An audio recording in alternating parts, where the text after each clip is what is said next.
public defender. Hello, I'm Bart Matthews, your public defender. The public defender's salary is paid by the community, and he's charged with the responsibility of giving legal aid free of charge to any person who seeks and needs it. It's the public defender's sworn duty to defend the public accused of crime until they're proved guilty in a court of law. And now, from the files of the public defender, we bring you the clown. In some instances, the success or failure of the public defender's office can actually determine whether an accused becomes a useful citizen or a hardened criminal. It was the problem faced by Sergeant Ken Brady of the Juvenile Division and Tim Mason, Deputy Attorney from the Public Defender's Office. That's what I call class. Tim Mason, boy attorney, makes good. With a rented tux and high hopes for the evening until you called. Nice party? I wouldn't know. I left at the hors d'oeuvre stage. Well, Tim, that's the trouble with this racket. Crime just won't operate on an 8-hour shift. Yeah. How about a particular, for instance, huh? That's a kid back there. Suspected of putting the slug on a night watchman and heisting a warehouse with some high-powered drugs. Well, that's Juvenile Division. Why call on me? That's a pretty tough kid, Tim. All we found on him were 12 cents and half a stick of gum. Won't give us his name, where he lives, or anything. So? Well, he keeps yelling for a lawyer. I called your boss, Bart Matthews. He says, get Junior. Guess he wants to see if you're ready for your merit badge. Okay. Let's have a talk with the kid.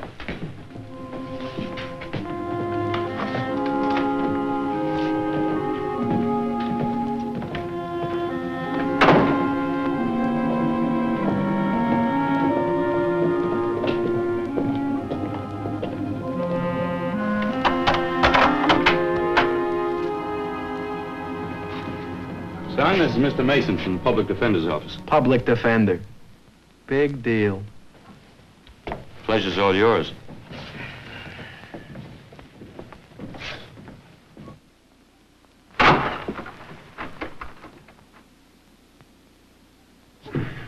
Well? Well, what? What are you going to say? Nothing. I'm going to listen. You sent for a lawyer, didn't you? A private lawyer. For 12 cents, this is what you get. Then give it back. Suit yourself. You're the poor sucker who has to stay in jail if that's the way you want it.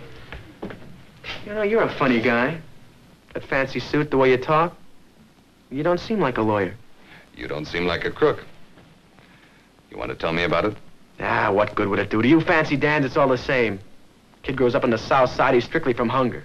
You think you know all about it, don't you? I know how it'll go. You listen to me real good, then we go to court. You use big college words and the judge raps me real good. It's the way it is when you're from the south side. Boy, do you feel sorry for yourself. Ah, leave me alone. You get born on the south side and you think the world owes you a crying towel. What would you know about it? I'd know hangouts on Kelp Street, the river gangs, snatching apples from push carts, and rocking the cop on the beat. Hey, where'd you hear about all that? You could call me a charter member. I was born on the south side. A fancy Dan like you? Well, what do you know? Look, kid, when you're born on the south side, you got a choice. You can shake loose from the dirt and make something of yourself, or you can stay a bum. Which is it going to be with you? I didn't do it, Mr. Mason.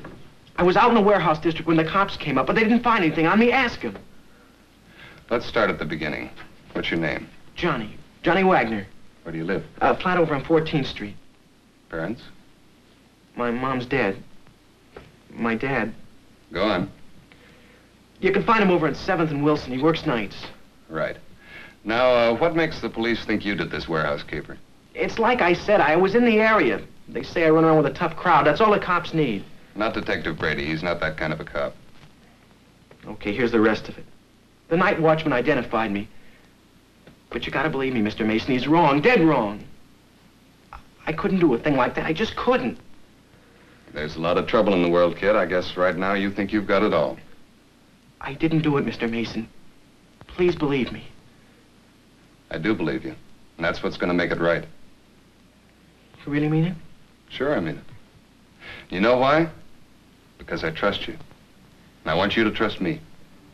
A public defender must learn to protect the legal rights of an accused even though he isn't convinced of his innocence.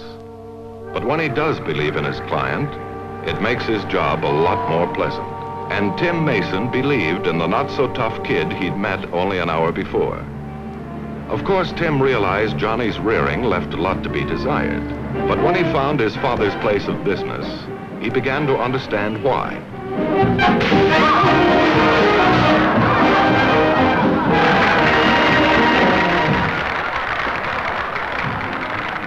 This must be the place.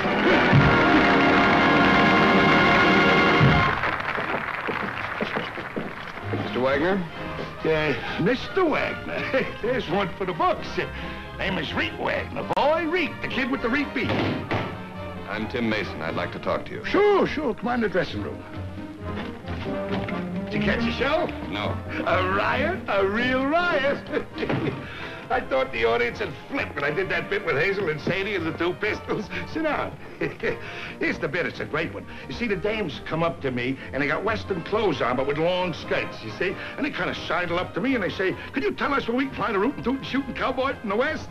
With that, I grab the heaters, you see? And I starts blasting away at them, only here's the punch. I'm supposed to be nearsighted, you see? And all I do is keep shooting the skirts off them. Mr. Wagner, I've come to see you about Johnny. Johnny? I thought you was from the trade papers. Sit down. Johnny's in trouble. Oh, I bet I talked to a dozen of you truant officers this past year. You know how boys are. This isn't about skipping school. Your son's being held down at police headquarters on suspicion of assault and robbery. What? I'm from the public defender's office. Possibly I'll handle this case. This is crazy. Johnny ain't no thief. He ain't even a bad kid. I think you're right, but we'll have to prove it. I thought if you talked to him, we might be able to get a better idea of what really happened. Did he ask to see me? He didn't mention it one way or the other. I don't know exactly why, Mr. Mason, but we ain't never been too close. You'll find him down at Precinct 12, Juvenile Division. Thanks. Hey, Mr. Mason, I don't have no dough for a lawyer. That's when the public defender's office comes into the case. Hey, what about Johnny? Think he can get the kid a break? I don't know, Mr. Wagner. One thing's for sure. He's got one coming to him.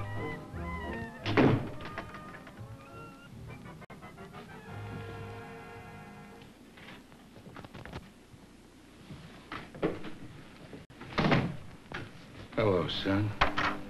Mr. Mason told me about it. It's crazy them having you here.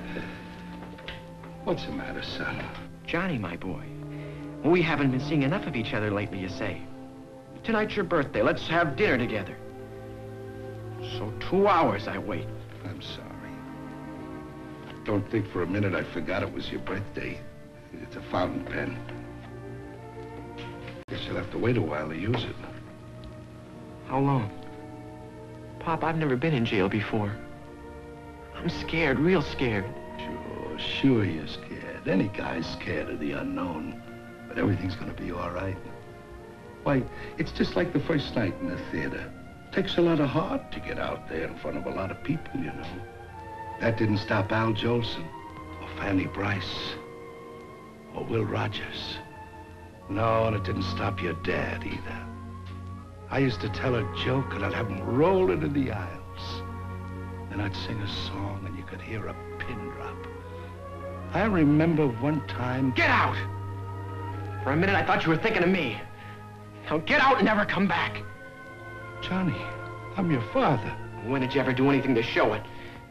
Most guys can talk about going fishing or going hiking or even playing gin rummy with their dads, but me. All I can say is how we sit around and go over your old press clippings. When I see you. You don't understand, son. I understand because this is my birthday. I got a present. Thanks.